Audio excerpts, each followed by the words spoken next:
Hello, आज की इस वीडियो में हम रीप काउंसलिंग के बारे में बात करेंगे। अब देखो, एज यू ऑल नो कि आपके जेईई मेंस के ना स्कोर वगैरह आ गए और जेईई मेंस के जो भी रिजल्ट वगैरह हैं आपके आ गए। अब देखो, एक वीडियो मैं बना दूंगा जिसपे कट ऑफ के बारे में बात कर लूँगा। देखो, कट ऑफ में ना मेनली बहुत सारी चीज़ें रोल प्ले करती हैं जेईई मेंस के स्कोर के अलावा भी, लेकिन जेईई मेंस के स्कोर के बेसिस पे आप एक बेसिकली आइडिया लगा सकते हो कि आप कौन कौन से कॉलेज में आपकी सीटें मिल सकती है, कौन कौन से ब्रांच के अंदर। तो अपन वो नेक्स्ट वीडियो के अंदर अपन बात कर लेंगे, ठीक है। अभी जो दूसरी जो डाउट अपन बात करते हैं वो है कि रीप काउंसलिंग के ऊपर। अब देखो, रीप काउंसलिंग के ऊपर मैं पूरी डिटेल में बताऊंगा कि कैसे कैसे क्या प्रोसेस होता है, पूरे प्रोसेस बताऊंगा मैं कि कैसे कैसे क्या होगा, क्या क्या चीज़ें होंगी। देखो हर साल एक बात ध्यान रखना, हर साल रीप काउंसलिंग के अंदर चीज़ें चेंज होती रहती हैं, लेकिन मेजोरिटी जो चीज़ें होती हैं लाइन वाइज वो सेम ही होता है। कुछ कुछ स्टेप चेंज होते हैं, राउंड कितने हैं वो सारे चेंज होते रहते हैं। तो इस बार जब भी रीप की चीज़ें आएंगी ना, जब भी नोटिस वगैरह आएगा वो सारी चीज़ें बता दूंगा मैं उस बार, तो उसी बार मेजर चीज़ें तो वो क्लियर होंगी। लेकिन एक रफली आइडिया मैं आपको दे देता हूँ आज वीडियो में, ताकि आप भी थोड़ा सावधान रहो और चीज़ों आपको आइडिया लग जाए कि बेसिकली करना क्या है। बहुत सारे डाउट आ रहे थे और रीप काउंसलिंग के ऊपर, तो मैं बताता हूँ। देखो, पहला डाउट कि आपके जो फॉर्म वगैरह हैं वो कब तक आएंगे। एक बात ध्यान रखना, फॉर्म जो है वो जेईई मेंस एग्ज़ाम के बाद ही आ जाते हैं, लेकिन बोर्ड का एग्ज़ाम का रिजल्ट आ जाने दो, राजस्थान बोर्ड का, तभी जो भी चीज़ें राजस्थान और सीबीएसई के रिजल्ट्स वगैरह आ जाएंगे, तभी फॉर्म वगैरह तभी आपके स्टार्ट होंगे। क्योंकि देखो, जब भी फॉर्म आएगा उसमें आपके 12th के स्कोर बढ़ने होते हैं, ठीक है। दूसरी चीज़ बात करते हैं, अब देखो फॉर्म का तो हो गया, फॉर्म कब तक आएगा ये चीज़ क्लियर हो गई आपकी। अब एक बात ध्यान रखना, जब भी फॉर्म आएगा तो उसमें वो बच्चे भी अप्लाई कर सकते हैं जो जेईई मेंस का एग्ज़ाम नहीं दिए। अब देखो, रीप काउंसलिंग दो बेसिस पे होती है, JEE mains plus class 12th board के बेस पे भी आप रीप के अंदर काउंसलिंग स्टार्ट करा सकते हो। जेईई मेंस के अंदर जेईई और 12th के बेस पे भी हो सकता है, ठीक है। अब ऐसा नहीं है कि अगर किसी बच्चे ने जेईई मेंस का एग्ज़ाम नहीं दिया वो रीप की काउंसलिंग नहीं करवा सकता है। लेकिन उसके बाद अब देखो, एक प्रोसेस तो होगी। अब डाउट होगा कि भैया 12th के बेसिस पे कैसे मिलेगा, जेईई का एग्ज़ाम दिया फिर उसका क्या। देखो, जेईई प्लस क्लास 12 बोर्ड, अब जिनके पास ये दोनों ऑप्शन रहते हैं ना, उनके लिए प्रायोरिटी मैटर करती है। जब भी एक बात ध्यान रखना, जब रीप की ना जब आप फॉर्म भर दोगे तो एक रीप का ना अलग रैंक आता है, उस रैंक के बेसिस पे आपको कॉलेज अलॉट होता है। और ये रीप रैंक बेटर तब आता है, ये दोनों जेईई मेंस और क्लास 12 के बोर्ड के स्कोर देखे जाते हैं, इन दोनों के बीच कंपैरिजन किया जाता है, उसके आधार पे आपके जो रैंक मिलती है वो रैंक मिलती है। एक बात ध्यान रखना, और जो एक बात और ध्यान रखना जो इसमें मैं बता रहा हूँ कि जब भी कट ऑफ आता है ना, कट ऑफ जो भी कॉलेज की जाएगी, एक बात ध्यान रखना, अगर आउट ऑफ स्टेशन के हो ना, मतलब कि आउट ऑफ राजस्थान से हो, तो आपके लिए कट ऑफ बहुत नीचे जाएगा। मतलब कि लो स्कोर पे भी ना, लो रैंक पे भी आपको बेटर कॉलेज देखने को मिल सकते हैं और बेटर ब्रांच, है ना। तो ये बहुत ज़्यादा वो नीचे जाता है। तो एक जो आउट ऑफ राजस्थान वाले बच्चे हैं उनके लिए एक मेजोरिटी फैक्टर प्ले करता है, ठीक है। लेकिन 15% ही सीटें रहती हैं, लेकिन हाँ अच्छी खासी कट ऑफ बहुत नीचे तक जाती है। एक बात ध्यान रखना, मेजर जो रीप के अंदर काउंसलिंग में पार्टिसिपेट करते हो राजस्थान के बच्चे होते हैं, तो राजस्थान वालों के लिए काउंसलिंग जो भी कट ऑफ होता है थोड़ा हाई जाता है। एक बात ध्यान रखो, जब भी चॉइस फिलिंग आपकी जो रीप की रैंक आ जाएगी ना, उसके बाद आपको चॉइस फिलिंग करना होगा। जो भी आपके कॉलेजेस प्रायोरिटी पे लेने हैं वो कॉलेज आप चॉइस फिलिंग कर दोगे। उसके बाद देखो, अब आता है मेजर खेल। अब रीप के अंदर क्या होता है ना, 5-6 राउंड में ना, हर काउंसलिंग में ऐसे ही होता है, 5-6 राउंड में कॉलेज अलॉट किए जाते हैं। पहले में TWS के लिए अगर होता है, अब देख लेंगे उसमें इस बार किसका होता है। पहले में मेजरली जो TWS वाले बच्चे होते हैं उनका सीट आता है, फिर जम्मू वाले भी बच्चे होते हैं, अलग अलग माइग्रेंट सीटें बची हैं उनके बेसिस पे रीप काउंसलिंग होती है।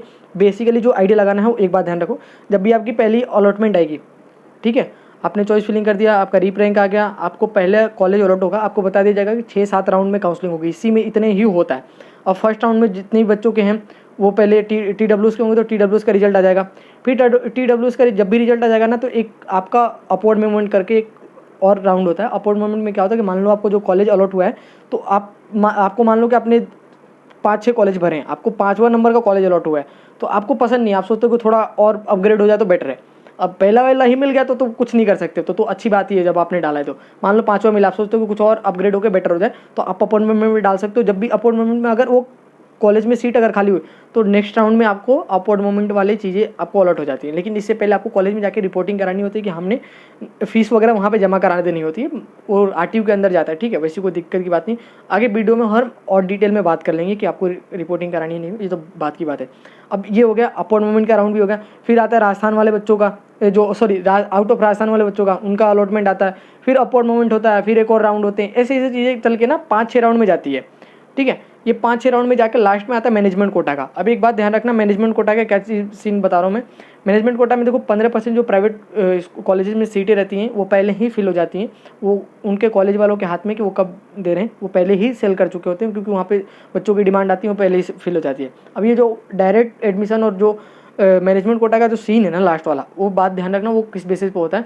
अब रीप के अंदर जो काउंसलिंग होती है ना, अब रीप की काउंसलिंग 15% सीटें हटा दो, रीप की काउंसलिंग के अंदर जो 85% सीटें आई, 85%, उन सीटों में से अगर कोई सीट बच गया है तो उसको अपन जो कॉलेज वाले होते हैं अपवर्ड मूवमेंट या डायरेक्ट एडमिशन के नाम पे उसको भी फुल ऑफ कर देते हैं, ठीक है, उसको भी फिल कर देते हैं। तो ये लास्ट वाला जो जाता है। अब देखो एक बात ध्यान रखो, जो रीप की काउंसलिंग का प्रोसेस है ना काफ़ी लंबा चलता है। ऐसा नहीं है कि 2-3 महीने में आपका खत्म हो जाएगा, अच्छा खासा 3-4-5 महीने तक चलेगा, पता नहीं कब तक चलेगा। एक बात ध्यान रखना, लास्ट ईयर तक जब कोविड का सीन चल रहा था 2 साल और एग्जाम भी लेट हुए थे, इस बार तो सारी चीज़ें प्रॉपर टाइम पे हुई हैं। तो ऑलमोस्ट आपके दिवाली के बाद ही कॉलेजेस ओपन हुए थे हमेशा, ठीक है। तो इस बार मे भी पहले आपका दिवाली के पहले हो सकता है, क्योंकि इस बार सारी चीज़ें सेशन वगैरह सारी चीज़ें टाइम पे हुई हैं, पहले हुई हैं, तो उतना कोई दिक्कत की बात नहीं है। तो हो सकता है कि आपका जो पहले वाला जो सीन है वो पहले ही हो जाए, आपका लग जाए कि पहले ही कॉलेज वगैरह ऑल आउट हो जाए। लेकिन हाँ एक बात ध्यान रखना, जो लास्ट रीप की जो डेट है ना वो खिसकती रहती है। जो भी डेट आएगा तो मान लो कि 1-1.5 महीने लेट तक ही जाएगा, हमेशा 15 दिन 20 दिन आपका आगे पीछे होता रहता है, हमेशा आगे बढ़ता रहता है डेट। तो एक बात ध्यान रखना, जब भी आपकी रीप की काउंसलिंग की फॉर्म है इसी फिल कर देना और ध्यान से पढ़ना। बाकी चीज़ें जब भी रीप की फॉर्म आएगी मैं आपको अलॉट कर दूंगा, बता दूंगा सारी चीज़ें। और एक और बात ध्यान देना कि मैं डिस्क्रिप्शन में एक टेलीग्राम का लिंक दे रहा हूँ, जो ओनली टेलीग्राम का लिंक दे दूंगा, चैनल को ज्वाइन कर लेना, उसमें हम रीप के रिगार्डिंग ही बात करेंगे, जो भी अपडेट आएगा वो मैं बता दूंगा। और एक और बात ध्यान रखना, जो रीप की ऑफिशियल वेबसाइट है वो अभी एक्टिव नहीं हुई होगी, वो चलेगा ही नहीं, आपको मिलेगा ही नहीं कहीं भी डिटेल में। इंटरनेट पे जाओगे वो वीज़यू की वेबसाइट खुल जाएगी, अलग अलग कॉलेज की वेबसाइट खुल जाएगी, वहाँ पे आप डेटा डालोगे, कॉलेज वाले फ़ोन करेंगे, आपको परेशान करेंगे। तो अवॉइड करो, जब भी डेट आएगी, जब भी रीप की वेबसाइट खुलेगी caeg-reap2024.com यही करके वेबसाइट खुलेगी। जब भी अभी पोर्टल ओपन नहीं हुआ होगा, जब भी ओपन होगा वेबसाइट भी नहीं शो करेगा, आपको इंटरनेट पे कहीं मिलेगा भी नहीं, मैंने भी देखा।